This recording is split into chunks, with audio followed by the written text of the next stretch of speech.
All women are different, but they are all women. This video is androcentric from a men's point of view and is presented as opinion, commentary, and debate. Expressing opinions is not violence. These are ideas to challenge, question, and argue in public, because classical liberalism relies on the First Amendment for its dialectic.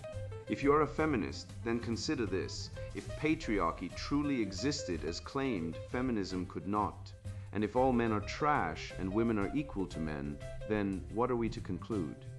Women will die for their children, men will die for their wives and children, and God chose to die for all mankind. Authority rolls up with responsibility. If this framing of facts offends you, click off to a cute cat video. Proceeding further will expose you to gamma bias and criticism directed at ideas, claims, institutions, not at any individual's virtue or dignity. Our method follows the 7 liberal arts. The trivium, grammar, logic, rhetoric, and the quadrivium, arithmetic, geometry, music, and astronomy. And the transcendentals, the good, true, and beautiful. If this framework is not for you, feel free to exit now. It's no disgrace. Women are wonderful. God bless America. Men are great. Postmodern paradoxes, great replacement, debt, and civil war in Britain and Europe. Written by Conrad Riker. Available now. Links in description. The logic of the remote versus the spectacle of the banana. A syllogistic indictment of the Marxist gynocultural regime that loots your wallet and hijacks your civilization. Look around you. You are not living in a civilization. You are living inside a holographic lie projected by a machine designed to lobotomize you while it picks your pockets. This is the society of the spectacle, a grotesque carnival where Guy Debord's worst nightmares have come to fruition, replacing authentic human experience with a shallow stream of images that serve only to distract you from the looting of your heritage. We have allowed the ontological corruption of the transcendentals, the good, the true, and the beautiful, to be supplanted by the ugly, the false, and the sentimental. You walk into an art gallery and see a banana taped to a wall, and if you dare to laugh at the absurdity, you are told you're too stupid to understand the nuance.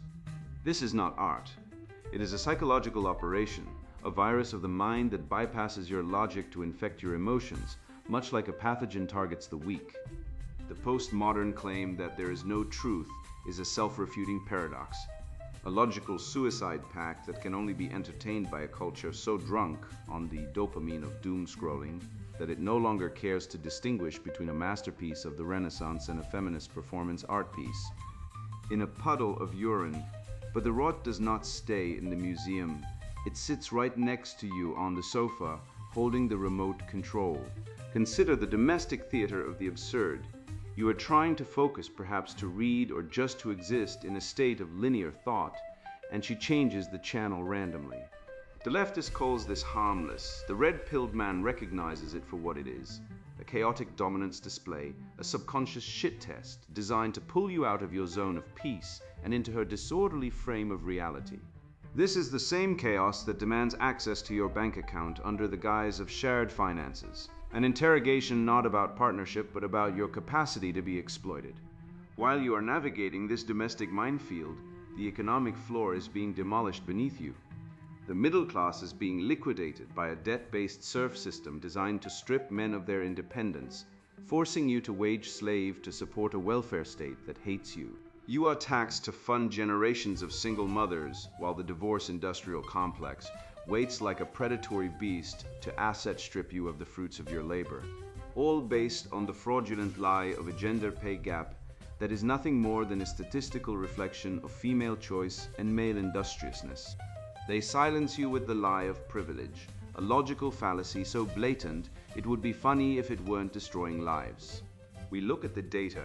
Men are the majority of suicides, the majority of the homeless, the dying majority in the sewers and on the battlefields, yet we are told we are the oppressors because of our imaginary privilege. This is the gaslighting of a century, an invalidation of male suffering so total it borders on a psychological weapon. The system depends on your silence, on your acceptance of the blue pill that keeps you docile and compliant, while the great replacement of your intellect and culture is underway. I am here to weaponize the truth, to use the syllogism and the trivium to shatter the glass ceiling of their lies and reveal the glass floor where men are actually dying. We are going to reclaim the narrative, restore the Father God to his rightful throne, and build a sovereignty that no woman, no leftist, and no state can ever take from you again. The spectacle of deception, cultural Marxism, and the death of the real. Consider for a moment the absolute screaming absurdity of a piece of fruit duct taped to a white wall selling for $12,000, while the sculpture of David gathers dust in a museum frequented only by those who still possess eyes to see. This is the art gallery fallacy, a perfect microcosm of our current cultural rot, where the visceral, spiritual power of classical Western achievement chiseled from stone by men who understood anatomy, divinity, and the sublime has been replaced by postmodern pranks designed to mock the very concept of skill. When you are told that a banana taped to a wall is art, you are being conditioned to accept that nothing means anything, that merit is a lie, and that a chaotic random universe is preferable to one governed by the logos. Accepting this drivel is not a sophisticated appreciation of the avant-garde. It is a psychological submission to the spectacle. A tacit agreement that the civilization capable of forging the Parthenon is no better than the civilization capable of producing a sticky mess on a sheetrock divider. This surrender to the absurd does not happen by accident. It is the payload of a viral mind virus known as cultural Marxism, which functions precisely like a biological pathogen targeting the specific evolutionary vulnerabilities of the human brain.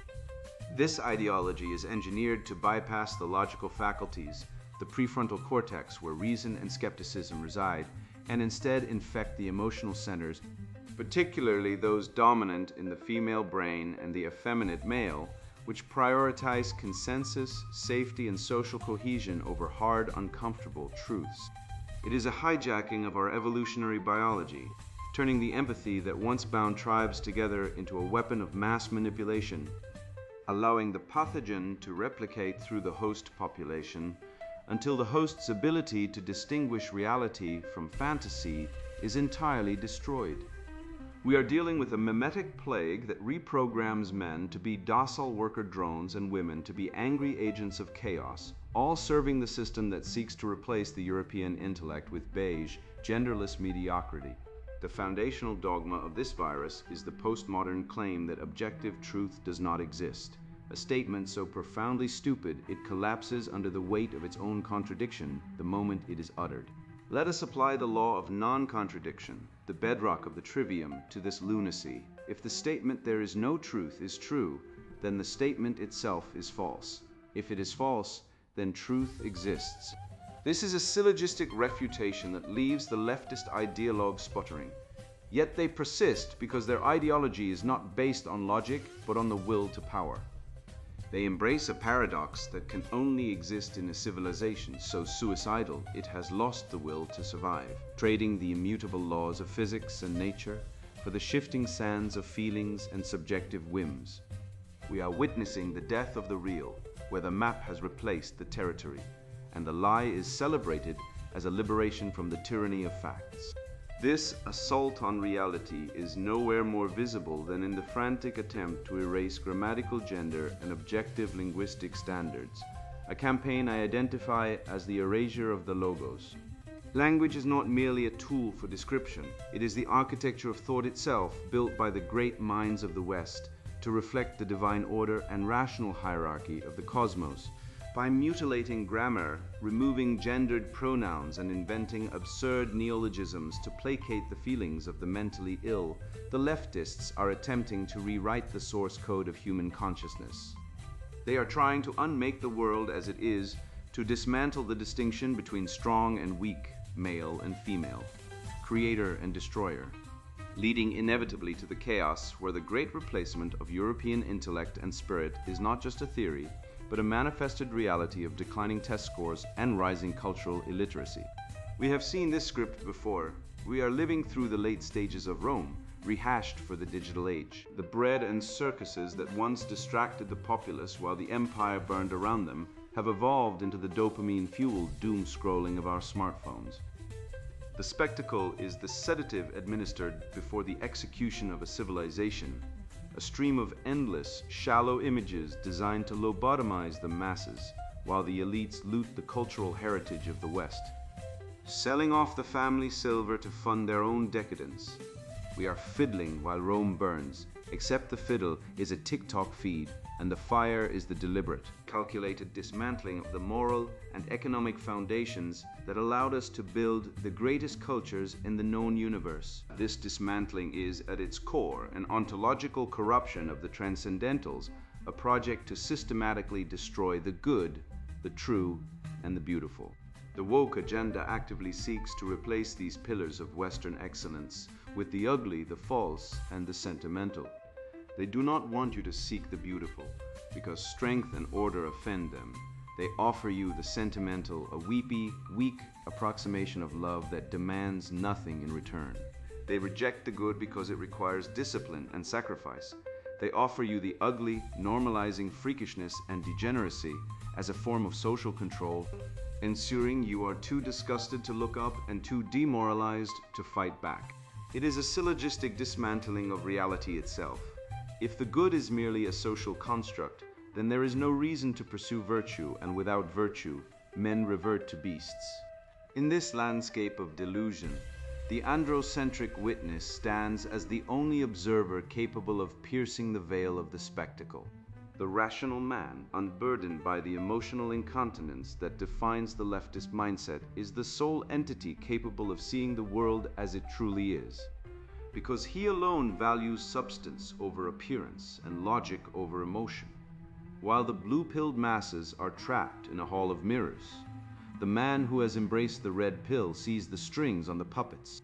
He understands that the system is rigged against him, designed by nature's cruel mistress and her gynocentric enablers to extract his labor and discard his soul. He is the only one who understands that the conspiracy of lies around women's true nature, often sugar-coated by the deceit of romanticism, is a mechanism to strip men of their sovereignty and resources. Consider the statistics that the mainstream media refuses to acknowledge, facts that serve as evidence of this systemic betrayal. The divorce courts are machines of asset extraction, transferring wealth from men to women at a rate that would make a robber baron blush, with roughly 70% to 80% of divorces initiated by women. Yet men are the ones stripped of their children and livelihoods.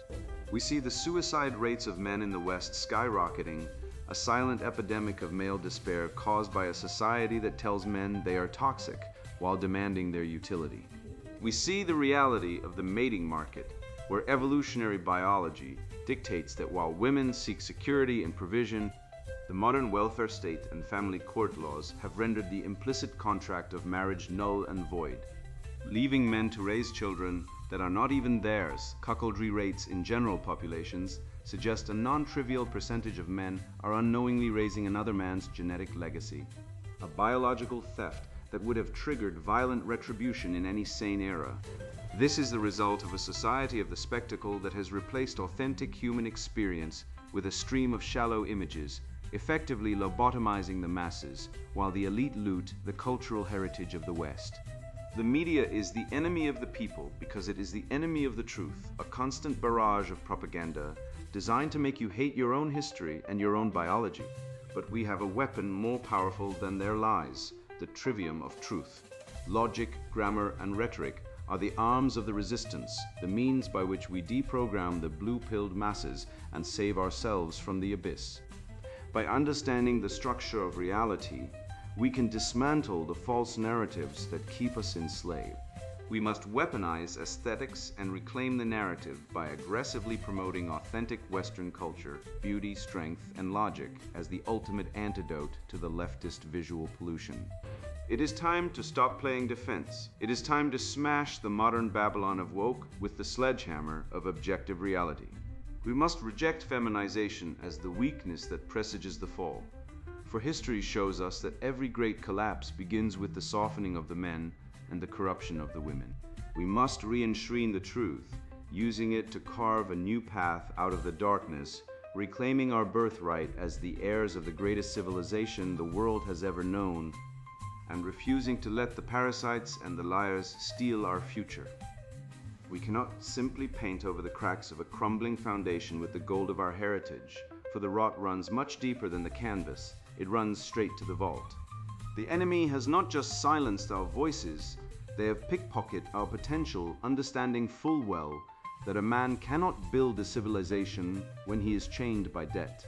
The cultural suicide we witness is subsidized by the economic homicide they have perpetrated against you. And if we are to truly reclaim our sovereignty, we must first reckon with the theft that funds our destruction. Empty coffers, the looting of the middle class and the male purse. Look at your bank balance and tell me what you see. Do not lie to yourself. You see the hollowed out carcass of your labor, the skeletal remains of ambition picked clean by a system designed to bleed you dry. This is not an economic accident, it is a meticulously engineered heist. We exist in a state of debt peonage, a modern form of serfdom, where usury is the whip and the national debt is the chain binding you to the yoke. The state, in collusion with the banking cartels, has stripped you of your independence, forcing you into wage slavery to fund a welfare apparatus that loathes your very existence. You are the beast of burden, taxed into oblivion to support a replacement population that has contributed nothing, while your own future is sold to the highest bidder in the bond markets before you are even born. Consider the syllogism of the family unit. The nuclear family is the fundamental economic unit of a free society. The state seeks total control. Therefore, the nuclear family must be destroyed. This is the logic of the cultural Marxist, the hidden engine driving the welfare incentives that tear husbands from wives and fathers from children. They cannot implement the communist utopia of total state dependence as long as the independent family exists to provide its own security. By making the welfare check more reliable than the husband, they have effectively abolished the family, replacing the patriarch with the state as the primary provider. This is not compassion. It is the prerequisite for totalitarianism, turning men into isolated economic units easily conquered and consumed. You have been sold the lie that your poverty is a result of not working hard enough, but the truth lies in the nature of the currency itself. We are suffering from gynocentric inflation, a phenomenon where an economy retooled to cater to female consumption inevitably leads to the devaluation of the currency. Production. The domain of men has been replaced by consumption. The domain of women in the hierarchy of economic value. When an economy shifts from building cathedrals and industries to peddling frivolous luxuries and immediate gratification, the money becomes worth less because it funds less creation. The demolition of the middle class is the price we pay for an economy that prioritizes the female shopping spree over the male factory floor, a financial house of cards built on the quicksand of debt spending. This brings us to the perennial screeching regarding the gender pay gap, a statistical hallucination designed to distract from the real theft. When we apply the rigorous tools of the trivium and look at the data, the narrative of oppression evaporates. The wage gap is merely a reflection of male industriousness and female choice. Men work longer hours in more dangerous fields and negotiate with the ferocity required by their biological imperatives. The market is rational. It pays for value and risk. Feminism, however, is bankrupt, relying on the dishonest framing of raw averages to hide the truth that men are simply outperforming women in the marketplace of grit and endurance. If women were truly being paid less for the same work, a corporation composed entirely of cold, greedy capitalists would hire only women to maximize profit. The fact that they do not proves the gap is a lie. The assault on your wallet does not stop at the workplace. It follows you into the home and invades the sanctity of your relationships. The demand for shared finances is not a partnership. It is a psychological shit test designed to strip the man of his resource sovereignty. It is an interrogation of your capacity to be exploited, a probe to see if you will surrender your economic defenses to a partner who has been culturally conditioned to view your assets as her rightful inheritance. When you hand over the checkbook, you are not showing love. You are surrendering your fortress, inviting the Trojan horse inside the gates where it can dismantle your sovereignty from within. This economic castration is enforced by the systemic removal of male spaces, the exclusion of men from universities and the workplace via DEI initiatives. This is not about equality. It is about removing the primary obstacle to totalitarian state control. The independent property-owning male is the only entity capable of resisting the encroachment of the state and thus he must be dismantled. By pushing men out of the corridors of power and education, they ensure that the only voices at the table are those compliant with the gynocentric agenda, leaving men with no refuge, no platform, and no hope of redress within the system. For those who attempt to navigate the nightmare of modern dating, the divorce industrial complex awaits like a meat grinder. This is the systemic transfer of wealth from the male creator to the state and the female consumer, framed as social justice but enacted as institutionalized theft. Alimony, child support, and asset division are nothing more than legal euphemisms for the plundering of a man's life work. The family courts do not dispense justice, they dispense punishment for the crime of masculinity, ensuring that even if you escape with your life, you will not escape with your capital. Look at the housing market and realize the severity of the trap. The cost of living crisis is a tax on the single male, who is forced to pay for generations of single mothers through the welfare state, rendering the traditional route to patriarchal authority a home of his own impossible. You are priced out of your own future, taxed to fund the mistakes and the consumption of those who view you as an ATM. The bachelor pad has become an unattainable dream for the average man, a luxury taxed out of existence to subsidize the very demographic that votes away your rights. You must wake up to the reality that you are living in a plantation economy where you are the livestock. The path to economic sovereignty lies in the rejection of this system. You must opt out of the debt economy, refuse to participate in the consumerist rat race, and hoard resources outside of the fiat banking system controlled by the gynocentric elite. Build generational wealth that cannot be seized, rely on your own tribe, and reclaim the transcendent spirit of Western civilization that built the greatest cultures in the known universe. The spell of ignorance is broken by the harsh light of truth. Do not look away, but understand this vital truth. You cannot hoard resources in a burning house. You may have severed the chains of the debt merchants, yet if you return to a sanctuary ruled by emotional incontinence, you remain a prisoner of chaos. The economic war is brutal, but it is a realm of logic compared to the theater of the absurd awaiting you in your own living room, where your peace is dismantled by a chaos agent disguised as a partner. We must turn our gaze to this domestic front, for a man who is king of his finances, but a servant of caprice at home, has conquered nothing but his own illusion of freedom. The domestic theater of the absurd, irritation, control, and the capricious nature of woman. Picture this. You have returned from the battlefield of the modern world, your mind exhausted from the relentless drudgery of keeping Western civilization afloat, and you sit in your sanctuary seeking only the linear, logical comfort of a documentary or a narrative arc. Just as the protagonist reaches the crux of his struggle, the screen flickers to a chaotic kaleidoscope of reality TV or emotional melodrama. You look over, bewildered, and there she is, the capricious architect of your domestic chaos, thumb on the button, a faint smirk playing on her lips. This is not merely a change of channel, it is a microaggression against the masculine order, a deliberate shattering of your zone of peace to assert dominance. This random disruption is the television remote and the chaos principle in action, a living metaphor for the female inability to respect linear narratives or the masculine need for focus. It is a subtle display of power, a reminder that while you are out conquering the world, she holds the remote control to your reality within the four walls of your home, turning your sanctuary into a domestic theater of the absurd where logic is subordinate to whim. You must recognize that this behavior is not a bug in the system, but a feature of her biology, hardwired into her very being by millennia of evolutionary selection. We are looking at the evolutionary biology of the female tantrum. That irritation you feel when she creates drama out of thin air. That is her ancient machinery running a diagnostic. It is hypergamy in motion. It is a shit test designed to filter out the weak genetic stock who cannot withstand emotional pressure. In the state of nature, a man who could not endure the capricious irritation of a female without losing his composure would be culled, his genes lost to the winds of history. She is not being mean.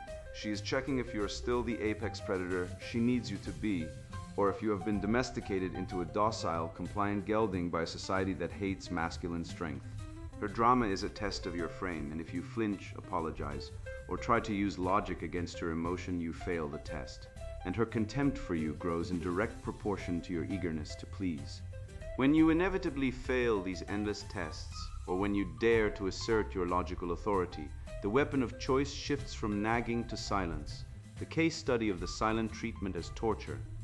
Make no mistake, this withdrawal of intimacy is a psychological weapon of mass destruction, comparable to the sensory deprivation techniques used in interrogation camps to break the will of a prisoner. By cutting off the flow of validation and affection, she intends to isolate your mind in a vacuum of uncertainty, forcing you to second-guess your reality and beg for the crumbs of her attention. It is a calculated act of psychological warfare designed to break your spirit, to make you confess to crimes you did not commit, and to surrender your mental sovereignty to her emotional whims. It is cruelty masquerading as victimhood, and it is designed to leave you walking on eggshells in your own home. And if you dare to complain about this exhaustion, about the relentless erosion of your peace, you are immediately hit with the invalidation of male suffering via privilege. This is the Marxist inversion of reality, a logical fallacy so profound it borders on the demonic. You are told that your exhaustion is privilege, that your desire for a moment's respite is a manifestation of patriarchal oppression. Let us dismantle this lie with the syllogism of truth. Real privilege is immunity from consequences. Male suffering is quantifiable and ignored. We look at the statistics. Men commit roughly 90% of the suicides in the West. Men lose custody of their children in over 80% of family court cases. And men are the victims of violent crime at rates far higher than women. To tell a man on the brink of destruction, carrying the weight of the world on his shoulders, that he is privileged is not just a lie. It is a form of psychological gaslighting intended to suppress masculine dissent and force you into a state of perpetual apology for your very existence. This leads us directly to the partnership fallacy, the great lie of the egalitarian relationship model sold to us by the cultural Marxists. The proposition is that marriage is a partnership of equals. Let us do the math, because mathematics does not lie. In the modern domestic arrangement, the man provides 90% of the utility, financial security, home maintenance, protection, and logistics, while the woman demands 100% of the authority. She controls the emotional climate, the sexual access, and the domestic schedule. This is a mathematical impossibility.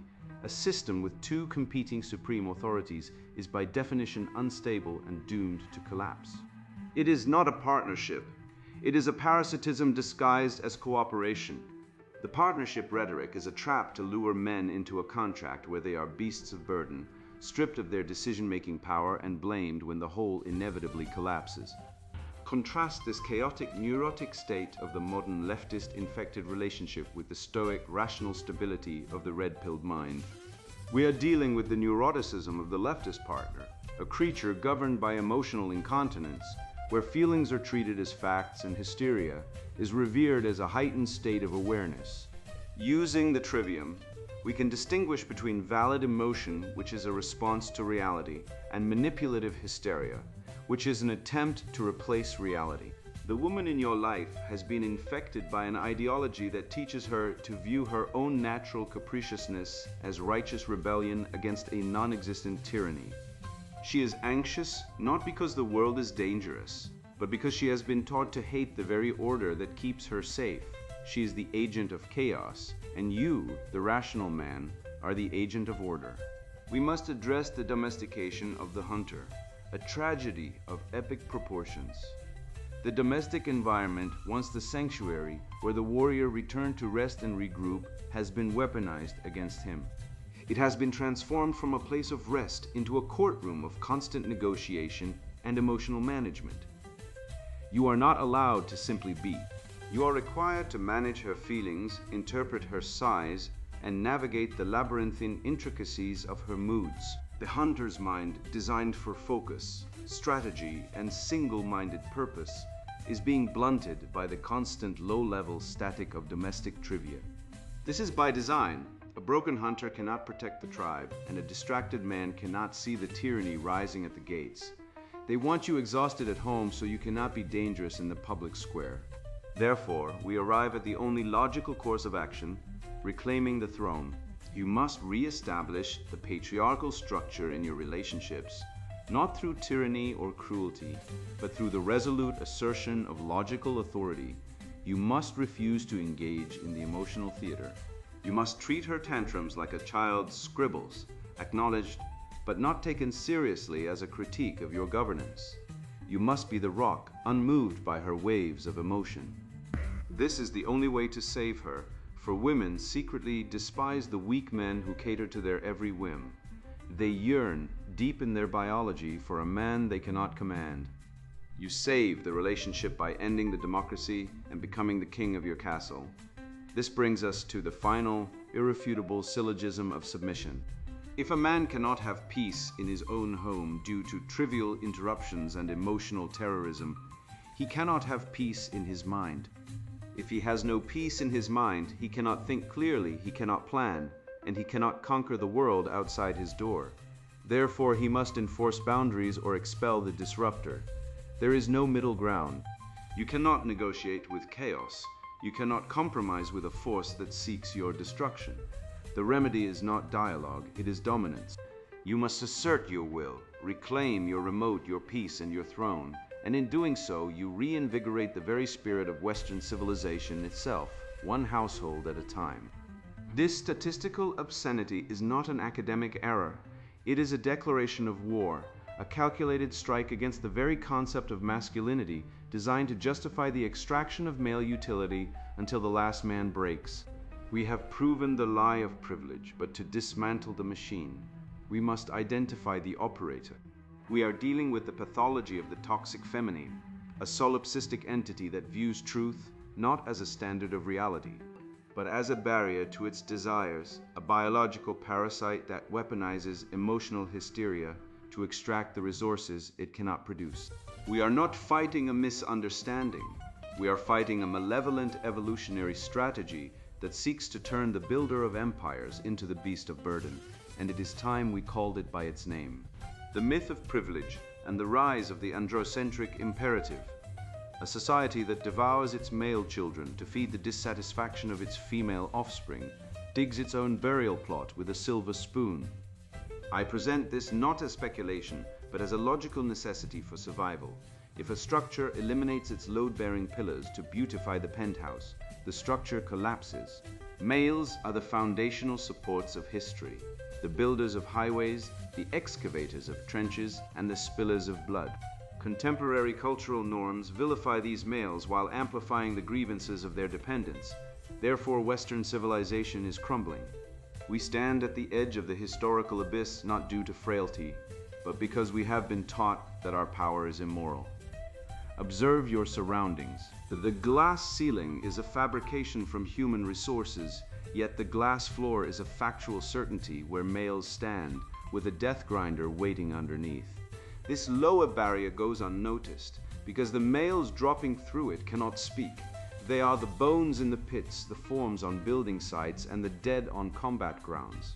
When you view data showing females earning less per dollar than males, you witness a sliver of truth meant to conceal the full picture. Males account for all fatalities, all hazardous work, and all professional loss. You are conditioned to overlook the burial grounds packed with males to fixate on the executive suites missing them. This is the logical annihilation of the privilege narrative. It is a linguistic sleight of hand, an ad hominem attack deployed by cultural Marxists to silence the empirical reality of male disadvantage. The argument for male privilege is structurally unsound. It rests on the premise that if a specific demographic occupies the top 1% of power positions, the entire demographic beneath them enjoys a conferred benefit. This is a categorical error. A pauper living in a ditch shares no privilege with a king living in a castle simply because they share the same sex. Yet, this lie is perpetuated to extract resources. The biological imperative of disposability dictates that men are valued only for their utility, what they can build, kill, or pay, and feminism has cynically hacked this code. By leveraging the male's innate desire to protect and provide, the system has transformed men into utility units, resource nodes to be mined for taxes and tribute, while offering no reciprocal respect or care.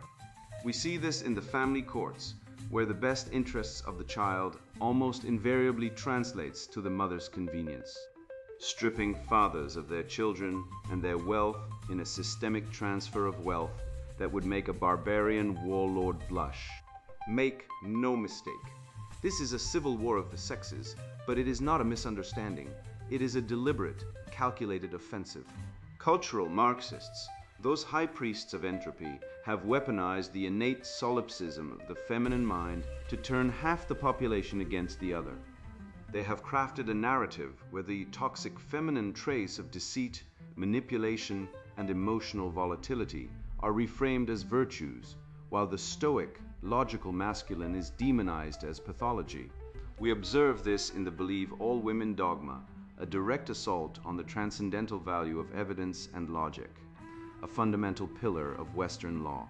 To abandon evidence for feeling is to abandon the very ground of Western civilization. The remedy is not hatred, but clarity. The red pill is that vaccine. It is the bitter medicine that cures the delusion of the blue pill fantasy that if you are nice enough, subservient enough, and apologetic enough for your existence, the system will finally let you have a seat at the table. It won't. The table was built by men like you, for men like you, and the only way back is to reclaim the Father God theology of our ancestors. We must return to the sky God. The West has been seduced by the imminent, chaotic, Earth Mother worship of the left, a theology of feelings, safety, and consumption, which ultimately leads to stagnation and death. The living spirit of Western civilization was forged in the image of a transcendent, judgmental, and masculine God, a God of law, of order, and of logos. We need the sky God's thunder to clear the swamps of emotional reasoning. We face an evolutionary biological blight where the female drive for security is weaponized by the state to enslave the productive male. You see it in the welfare stats, the abortion rates which discard life for convenience, and the divorce rates that incentivize the destruction of the family unit. This is the wicked evolutionary biology of leftist ideologies. They tap into the female monkey brain desire for resource acquisition without labor, and they use the state to enforce it. The result is a society that aborts its future and imports replacements, because it has convinced its native males that they are the enemy. So what is the remedy? It is time to weaponize your logic and build your wealth. You must become the great man of history, the figure who forges empires amidst the ruins. Stop asking for permission to exist. Stop apologizing for your strengths. The path forward is one of radical sovereignty. Use the trivium, grammar, logic, and rhetoric to dissect the lies of your oppressors. When they scream privilege, you respond with data on suicide and workplace mortality. When they cry oppression, you show them the legislative bias against fathers. This is not a game. It is the salvation of your soul and the civilization that birthed you. You are the inheritor of the greatest culture in the known universe, and it is your duty to defend it with the ferocity of a wolf and the precision of a philosopher. Take the red pill, swallow it deep, and open your eyes to the stark, terrifying, beautiful truth. The matrix has you, and you must break free. You stand now on the bedrock of reality, having torn down the velvet curtain of the spectacle to reveal the puppeteers of cultural Marxism pulling the strings with bloody hands. You recognize that the random changing of the TV channel is not a harmless quirk, but a chaotic imposition on your logos, a micro-assault on the linear order of the masculine mind, just as the demand for shared finances is a direct attack on the sovereignty of the individual male. We have proven, with the precision of a syllogism, that the gender pay gap is a ghost story told to scare children, while the demolition of the middle class is a very real, calculated expropriation of your labor to fund a genocentric welfare state that despises its host. The fog has lifted, and you can now see the battlefield clearly. The leftists are not interested in justice, only in the inversion of the natural order, replacing the transcendentals with sentimental garbage and objective truth with feelings. By exposing the lie of male privilege, you have invalidated their entire theological framework. You know that when men die in the sewers or on the scaffolds, they are not privileged. They are expended for a civilization that spits on their memory. This text has armed you with the facts. The cuckoldry rates, the family court corruption, the suicide statistics turning you into a fortress of reason that no shrieking feminist or effeminate bureaucrat can breach. Go now and reclaim your throne. Do not debate the bad actors, destroy their arguments with the trivium, and walk away while they sputter in their own emotional incontinence. You possess the remedy, the unyielding, androcentric spirit that built the greatest cultures in the known universe. Spread this red pill knowledge to every man willing to listen, save him from the blue pill delusion, and together we will rebuild the West on the foundation of strength, logic, and virtue. You are awake, you are ready. You are the antidote. And now the sponsored book introduction, Postmodern Paradoxes, Great Replacement, Debt, and Civil War in Britain and Europe. I watched my hometown gutted, factories shuttered, replaced by welfare offices. Men I knew, skilled tradesmen, became ghosts, hollowed out by unemployment. Divorce courts, stripping them bare, called bigots for wanting their own country. I saw schools where boys are medicated into compliance, taught their natural drive is toxic. I watched courts free predators while honest men are crucified on false accusations. This is an accident, it's demolition. Western civilization, our inheritance, is under coordinated assault. This book is a weapon. It's for men who see the rot, who feel replaced in their own streets, financially crippled by debt, designed to enslave them, watching their sons be systematically weakened. It's for the rational man who knows gender equality is a biological fairy tale weaponized to demonize masculinity and dismantle the structures that built strength. If you're content slurping down feminist, Marxist, or open borders propaganda, if the term Great Replacement makes you sneer while your neighborhood changes beyond recognition, put this book down now, go knit a sweater. This isn't for the deluded or the compliant. Inside you get truth, not platitudes. We dissect the deliberate manufactured replacement of native populations. We expose the body count of radical feminism, the broken families, the suicides of discarded fathers, the grooming gangs enabled by politically correct cowardice. You'll see the emasculation assembly line in schools and media, the judicial jihad against men, and how welfare warfare economics attracts dependency and criminality while crushing the productive. We detail the reproductive Armageddon fueled by antinatalism and the sexual market collapse warping relations beyond repair. We name the elite sabotage for profit selling your future, but this isn't just autopsy. It's a field manual drawing on evolutionary psychology, biology, and cold, hard facts from the male perspective. We provide actionable survival strategies, learn financial fortress building. Understand the Civil War triggers and how fourth-generation warfare is already being waged against you. Discover the Red Pill Renaissance, rebuilding tribal operating systems, demanding a justice system overhaul, and fortifying the Western mind with reason and tradition, the only proven antidote to the cultural sickness. If you want to understand the forces destroying your world, your livelihood, and your manhood, and if you possess the courage to fight back, this book is your essential starting point. Your survival and the survival of what's worth saving depends on knowing the enemy and arming yourself with reality. Buy it, read it, act. Postmodern Paradoxes, Great Replacement, Debt, and Civil War in Britain and Europe, written by Conrad Riker. Buy now, links in description.